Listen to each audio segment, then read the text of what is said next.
પ્રાયોજક છે cancer healer centre, a new beginning. સુરતમાં નકલી ચલણી નોટ ઝડપાવવાનો કેસ હવે એનઆઈએ અને એટીએસ દ્વારા તપાસ કરાશે. આરોપીઓના સીડીઆર અને બેંક ખાતાની તપાસ. ઝડપાયેલા 2 આરોપીઓ 3 દિવસના રિમાન્ડ પર. સુરેશ લાઠીદડિયા અને વિજય ચૌહાણ રિમાન્ડ પર. નકલી નોટના રેકેટ સુધી પહોંચવાનો પ્રયાસ. બાંગ્લાદેશથી નકલી નોટ ઘુસાડવા અંગે તપાસ.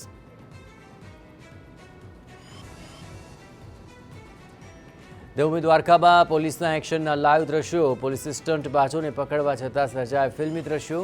પોલીસને જોઈ જતા સ્ટંટબાજોએ પૂર ઝડપે હંકારી બાઇક. નબીરાઓનો બાઇક પર ફરાર થવાનો અસફળ પ્રયાસ. શખ્સો કરી રહ્યા હતા જોખમી બાઇક રેસ અને સ્ટંટબાજી. પોલીસે પીછો કરીને સ્ટંટબાજોને ઝડપી લીધા.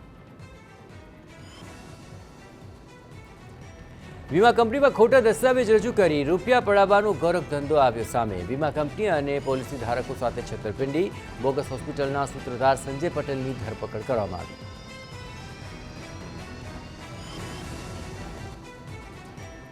અસામાજિક તત્વો સામે ગાંધીનગર પોલીસની લાલ આંખ. જિલ્લા એસપીની હાજરીમાં રાત્રિ દરમિયાન પોલીસનું કોમ્બિંગ.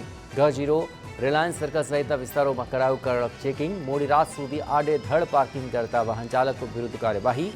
એલસીબી, આસુજી, મહિલા પોલીસ સહિતના પોલીસકર્મીઓ કોમ્બિંગમાં જોડાયા.